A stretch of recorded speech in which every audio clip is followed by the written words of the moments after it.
Hello everyone. என்னதான் நீங்கள் பெங்களூருக்கு காலையில் சீக்கிரமாக ரீச் ஆனாலும் உங்களோட ஹோட்டல் செக்இன் டைம் வந்து 11க்கு மேலே தான் கண்டிப்பாக இருக்கும். இந்த கேப்பில் நம்ம லக்கேஜ்லாம் சேஃபாக வைக்கிறதுக்கு ஒரு பிளேஸ் தான் இந்த சேஃப் கிளாக். ஸோ இது வந்து சிக்பெட் மெட்ரோவில் இருக்குது அண்ட் நிறையா மெட்ரோ ஸ்டேஷன்ஸில் இருக்குது பெங்களூரில்.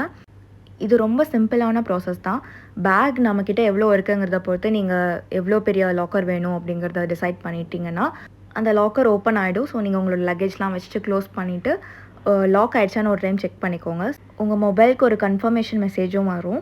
6 ஹவர்ஸ்க்கு 100 ருபீஸ் தான் வந்து சார்ஜ் பண்ணுறாங்க. ஸோ நாங்கள் என்ன பிளான் பண்ணோன்னா, நாங்கள் ஷாப்பிங் போயிடலாம் அப்படின்னு சொல்லி பிரேக்ஃபாஸ்ட் சாப்பிட்டுட்டு அப்படியே கமர்ஷியல் ஸ்ட்ரீட் போயிட்டோம். இவ்வளோ எம்டியாக கமர்ஷியல் ஸ்ட்ரீட் வந்து இருக்கும்னு நான் நினச்சி கூட பார்க்கல. ஏன்னா நாங்கள் ஒரு 10:30க்கெலாம் நாங்கள் ரீச் ஆகிட்டோம். அப்போ தான் ஷாப்ஸ் வந்து கொஞ்சமாக ஓப்பன் பண்ணிகிட்டு இருந்தாங்க. நாங்கள் நிறைய டைம் பெங்களூர் வந்திருக்கோம். பட் இந்த ஒரு ஆப்ஷன் இருந்தது எங்களுக்கு இப்போ தான் வந்து தெரிஞ்சுது. ஸோ கண்டிப்பாக அது உங்களுக்கு யூஸ்ஃபுல்லாக இருக்கும். ஸோ நெக்ஸ்ட் டைம் நீங்கள் பெங்களூர் போகிறீங்கன்னா இந்த சேஃப் கிளாக் வந்து யூஸ் பண்ணி பாருங்கள். ஸோ உங்களுக்கும் ரொம்ப யூஸ்ஃபுல்லாக இருக்கும். ஸோ தேங்க்ஸ் ஃபார் வாட்சிங். பாய்.